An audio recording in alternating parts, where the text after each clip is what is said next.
Okay, now let's look at prison statistics and the structure of prisons. Since about 1973, there has always been a steady increase in the number of offenders being sentenced to incarceration. Now, according to your book, by the middle of 2005, the adult prison population was over 1.4 million in the United States for state and federal prisons. About 90% of those were state inmates. Then if we add inmates in jails and privately run facilities and the juvenile facilities and military facilities, that number goes up to 2.5 million people incarcerated in the United States. Now, according to the CDCR webpage, which is our California Department of Corrections and Rehabilitation, as of December 31st, 2006, there were a little over 171,000 inmates in California facilities, and that was a 2.6 increase from 2005. About 160,000 of those were male and about 11,000 of those were female. And according to the CDCR, again as of December 31st, 2006, the prisons and camps were at 199% capacity, so very overcrowded. That's what we're going to look at now. Prison overcrowding has always been a big problem in prisons in the United States, because has become more of a problem with the war on drugs and the three strikes laws. More people are getting locked up for longer periods of time. And how did our prisons get so overcrowded? You would think it was due to the increasing crime rates, but according to researchers, there hasn't been the rise in crime rates like there has in the rise of incarceration.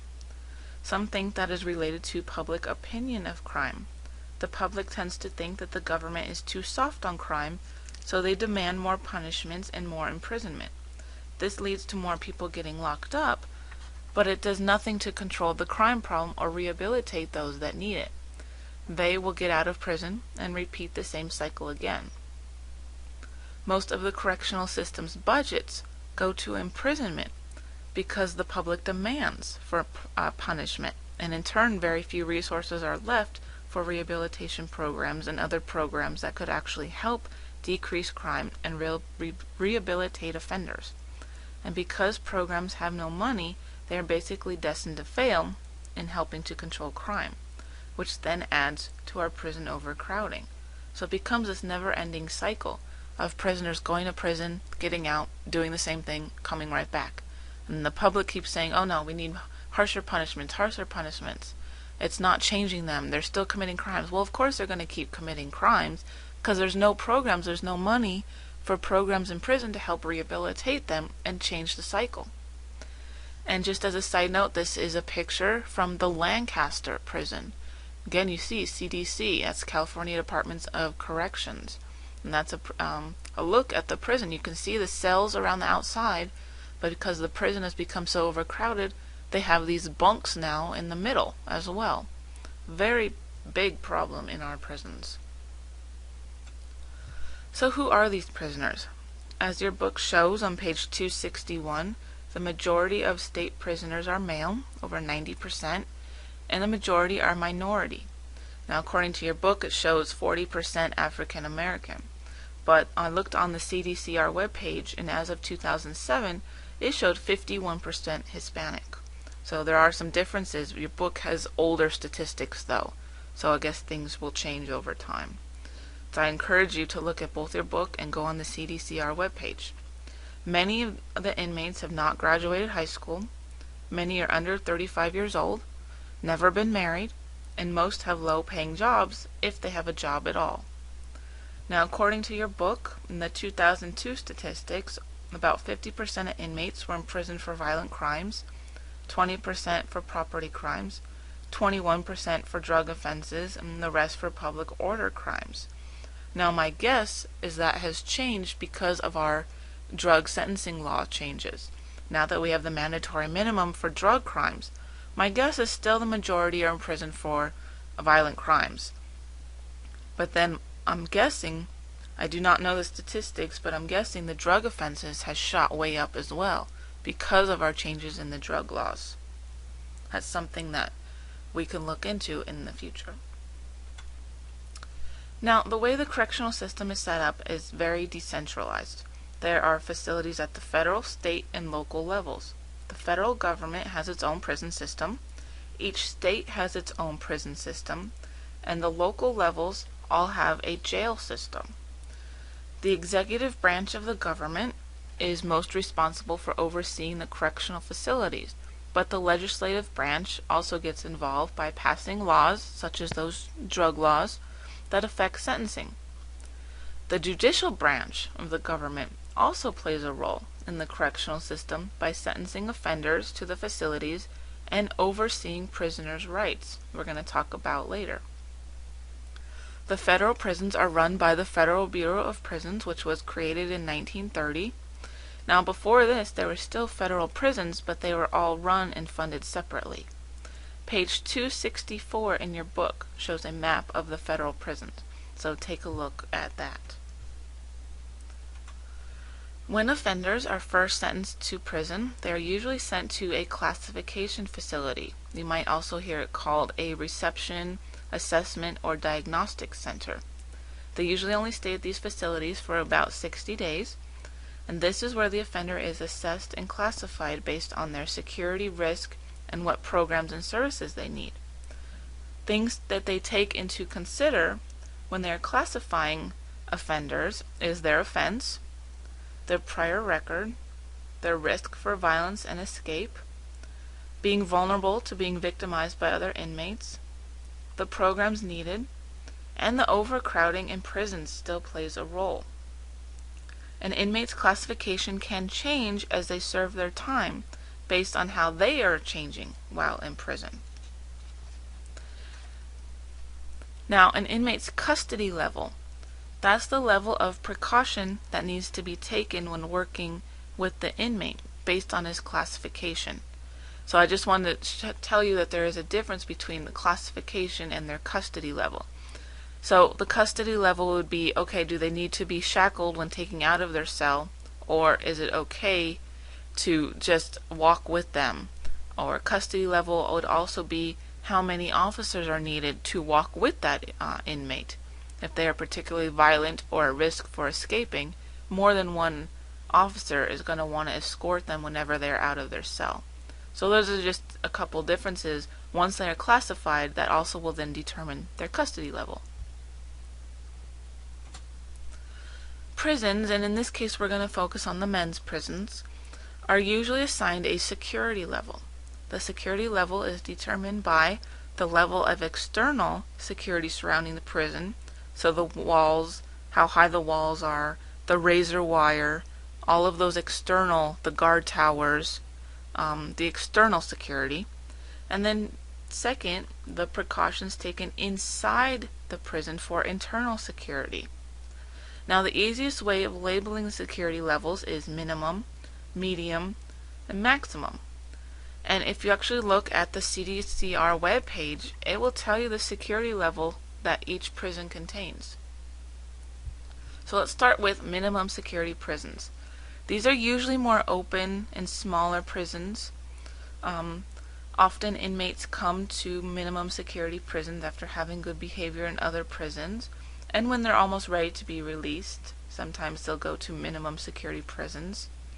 They usually have dormitory style living, and the inmates may even be allowed to go out of the prison to work during the day or to go to school. And then one step up, medium security prisons are more secure than the minimum security prisons. They have both cell block living and dormitories. Now, they do have fewer restrictions inside the prison than maximum security prisons. So these are not going to hold the violent inmates.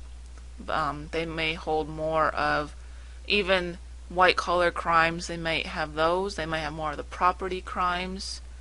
The inmates that are not needing to be as secure go in these medium security prisons. Maximum security prisons are the very secure facilities with the high walls, the razor wire, the guard towers, and the guards patrolling around the outside of the prison.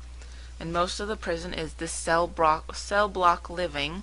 You know, that's changing because of the overcrowding, as we saw in those pictures. There's more restrictions on inmate movement and the ability to close off certain areas inside the prison if they need to. So maximum security, that's where you're going to see most of the violent offenders, most of the gang members, the violent ones go there. And then supermax prisons have also become more common. These may hold the famous inmates or inmates that have caused problems in other prisons. These are basically the worst of the worst. Inmates in supermax prisons are usually in total isolation in their cells and cannot leave their cells except for 1 hour a day. And when they do leave their cells, they're usually shackled and escorted by many guards. Our Pelican Bay prison up in Northern California is considered our supermax prison, and there's a picture of it in your book. Now let's talk about jails, because they are at the local levels. Jails are the facilities that house convicted offenders and offenders waiting to go to trial or be sentenced. Jails are usually meant for short-term sentences, usually under a year. And then jails serve many other functions as well, and I've given you a list of them here. They hold offenders prior to their arraignment, trial, or sentencing. They hold probation and parole violators.